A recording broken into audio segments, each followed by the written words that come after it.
بسم الله الرحمن الرحيم. النهارده هنتكلم على مكنة لحام بومة 160 امبير. هنتكلم عن ادائها ومكوناتها من جوه وايه اللي بيعطل فيها. المكنة وزنها حوالي 12 كيلو، مش تقيلة، حلوة خالص في شغل الخفافة، شغل المرمات.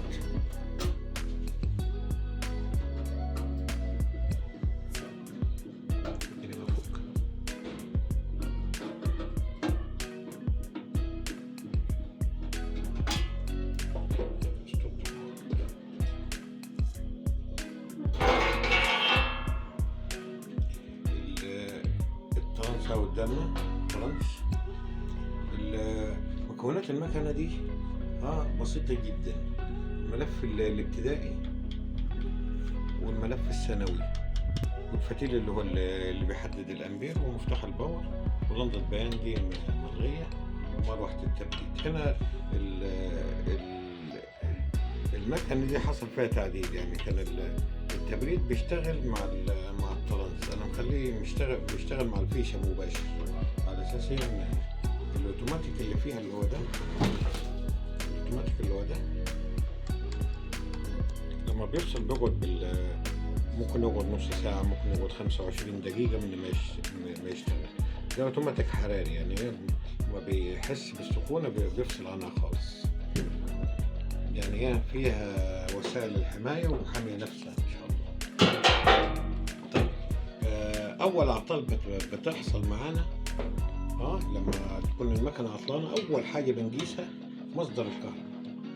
نتأكد من الخارج، اذا كان باريزة، اذا كان كفرية، نتأكد ان الكهرباء اللي فيه كاملة. طيب، الكهرباء البناية كاملة. تاني حاجة الكابل اللي هو من هنا، لقيته من هنا ونمشي مع الكابل لغاية لما ندخل هنا، ده الجهاز طالما سليم. يبقى هنشوف المرحلة اللي بعديها. الكابل الطرفين دي الارس ما حدش بيشغلها. الطرف الاول داخل على الاوتوماتيك، يعني طرف الكابل داخل على الاوتوماتيك لو فصل بيقطع الكهرباء عن البتاع ده. طيب، المروحة انا قلت عملت فيها تعديل، لان كان المفروض الخط ده، السلكتين دول بتوع المروحة، السلك ده كان بيتربط هنا، بيخلي لما تسخن وتفصل كانت المروحة دي تبطل. انا خليتها تشتغل بهدف ان هي تبرد نفسها بسرعة وترجع تعود تاني.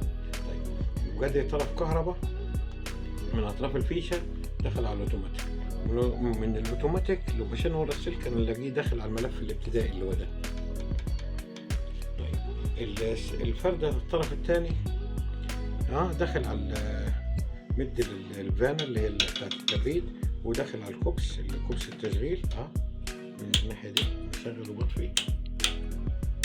طيب، الخارج بتاع كوبس التشغيل تلقائي دخل على الملف الطرف الثاني من الملف الابتدائي. طيب، يبقى الحد كلها قياسها سهل.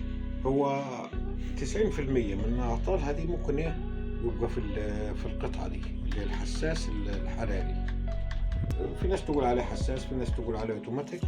هو دي الثغرة اللي فيه. لكن هو كأداء المكنة دي صيني، بس هي يعني انا فكيت مكن كتير، انا شايفها بجودة الايطالي.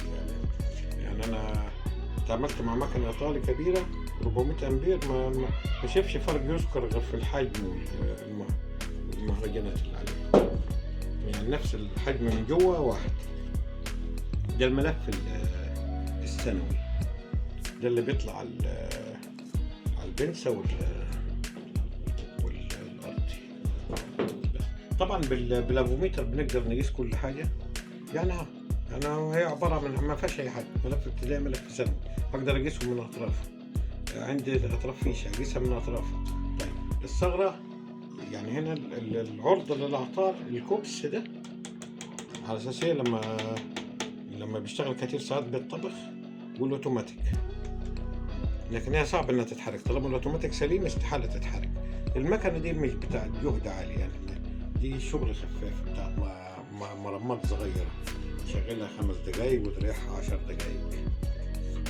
وبالتوفيق لنا ولكم إن شاء الله. والسلام عليكم ورحمة الله وبركاته.